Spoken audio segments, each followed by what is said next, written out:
Hello you wonderful peeps, hope you're all good today. We have Ryan Black, a game that got me a little excited as I was well in place for a good side-scrolling action game, and we have one from an indie developer, Trazzy Entertainment. So come close my friend, come close. As we all know, a good action side-scroller, all you need is a responsive character to allow you to react to what's happening around you, and, oh wait, like a drunk grandma at the Olympics, we have fallen at the first hurdle here.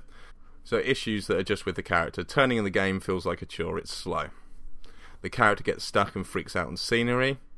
And you have to pay continual attention to the cursor, because with a child with ADHD, the gun animations don't seem to want to pay attention to where you're pointing at. You'll shoot at where your cursor's pointing at, but the gun isn't facing the way that you're pointing at. It's there's a little bit above or a little bit below. Why? I don't know. The game does have jump and dodge buttons from the start class of a request rather than a command, as Ryan Black takes on the suggestion and then decides when he'll jump in his own time. But I guess he is his own person, you know, he's just that hard. Get up! Get up! Get up! Oh, God, that sounds so weird when not in the bedroom. It feels like I'm being a little bit horrible, so let's say something nice. These are the opening scenes, which I enjoyed the cartoon style and thought it was very well executed. Okay, now let's get back to reality. This game promises another level, and as we have seen that they can't get the basics of an action side-scroller even right, does anyone want to take a bet what this game does also offer? I mean, it is from an indie developer. Yep, that's right, survival. That's a user tag I hear you shout. Well, it's there in this game description as well. Bollocks, my mic's tied down, that room I might drop. The levels or areas are too short so that you hit checkpoints after each group of enemies, but this is actually a good point of the game as the character feels so unresponsive it's near impossible to react to what is happening in the levels.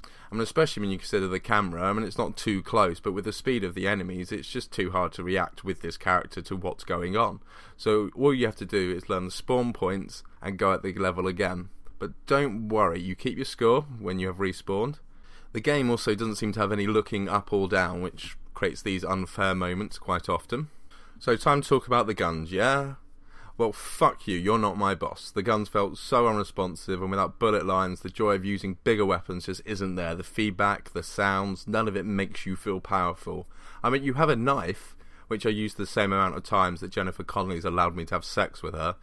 Because you have so much ammo, there is even no reason to use it, though.